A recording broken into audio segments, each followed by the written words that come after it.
It was a quiet evening in the heart of the city when Detective Marcus Hayes, a seasoned investigator known for his sharp instincts and unwavering integrity, found himself in an unimaginable situation.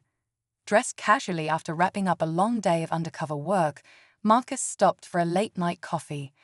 But before he could even take a sip, flashing lights and a stern voice shattered the peace. A patrol officer, fueled by bias rather than reason, had mistaken Marcus for a suspect. As the officer's accusations grew louder, a tense crowd began to gather, their whispers rippling with confusion and unease. Marcus remained calm, his piercing gaze steady as he prepared to reveal the truth that would change everything. What happened next stunned everyone watching, leaving the crowd speechless and the officer questioning everything he thought he knew. What could Marcus possibly say or do to turn this moment around? Stay tuned. The officer's hand hovered near his holster as he barked orders at Marcus, demanding he show identification. The tension was thick, the energy crackling with a mix of fear and confusion. Marcus, ever composed, slowly reached into his pocket to retrieve his badge. But before he could reveal it, the officer cut him off, his voice sharp and accusatory. "You think I haven't seen this trick before? Hands where I can see them."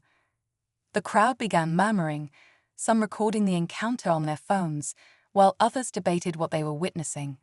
Who was this man?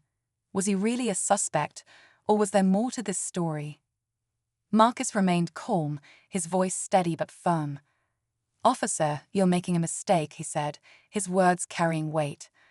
But the officer wasn't backing down. As the standoff continued, the question lingered.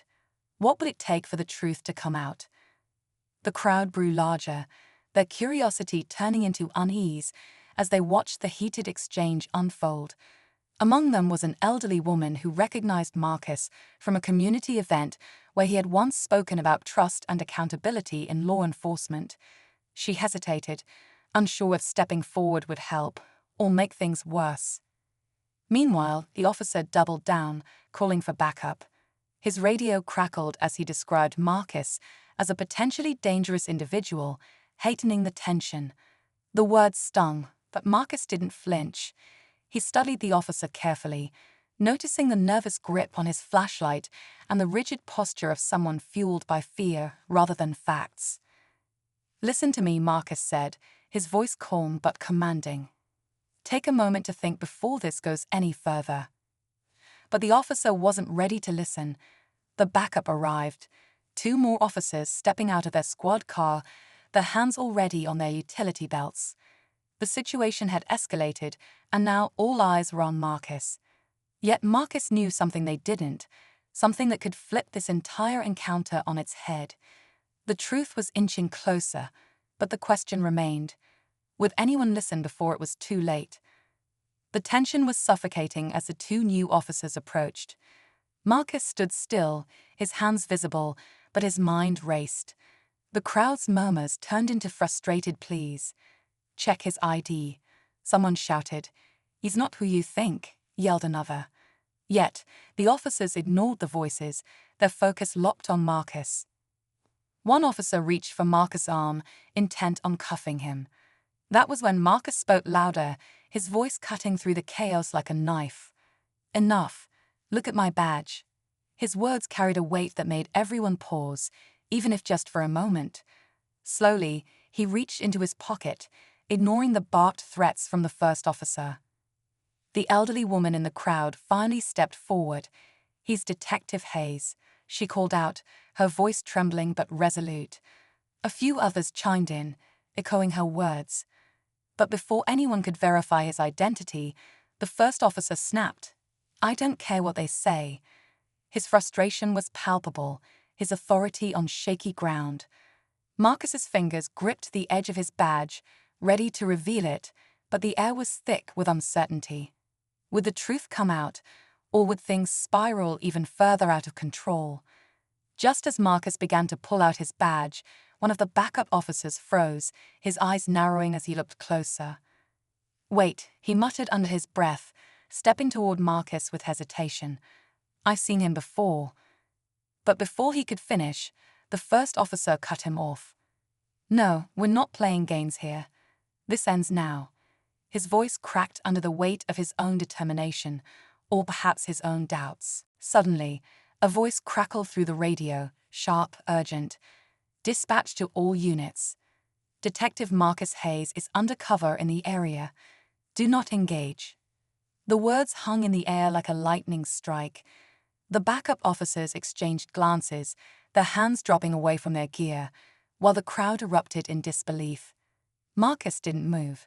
He stood steady, his eyes locked on the first officer, who seemed frozen in place. But then, to everyone's shock, the officer doubled down, his expression twisting into something more stubborn than ever. "You could have faked that call," he sneered. The crowd gasped. Marcus's jaw tightened. The truth was dangling just out of reach, but the officer's refusal to back down had pushed the situation into uncharted territory. What came next would change everything. Marcus took a deep breath, the weight of the moment pressing down on him. Slowly, he pulled his badge from his pocket and held it up for everyone to see. The golden shield gleamed under the streetlights, its authenticity undeniable. "Detective Marcus Hayes, Homicide Division," he said firmly, his voice steady but laced with disappointment. The crowd erupted into a mix of cheers and angry murmurs, but the first officer didn't budge.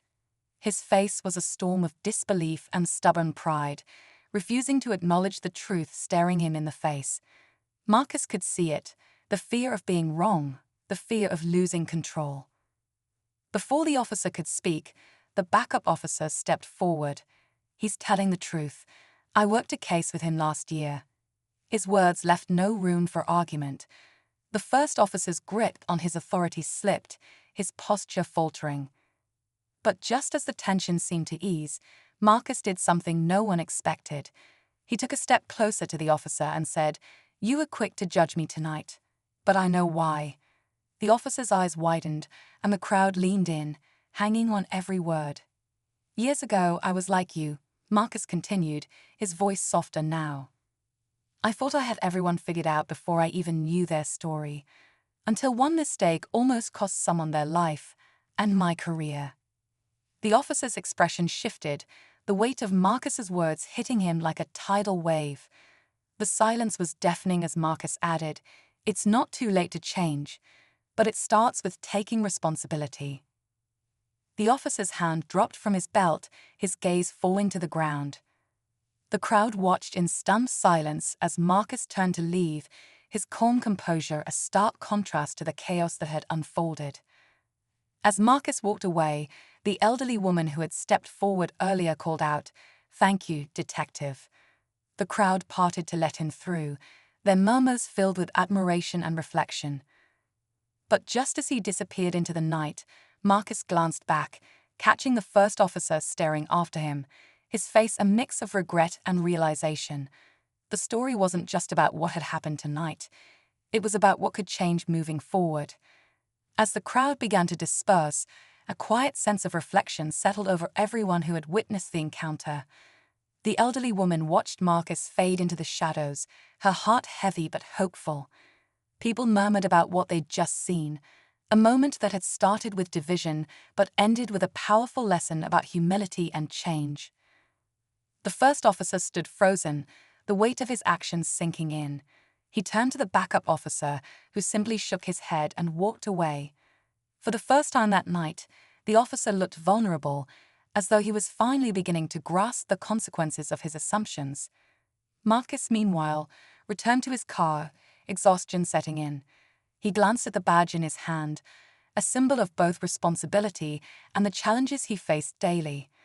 As he drove away, his mind was clear. This wasn't just about him. It was about creating a world where moments like these didn't have to happen.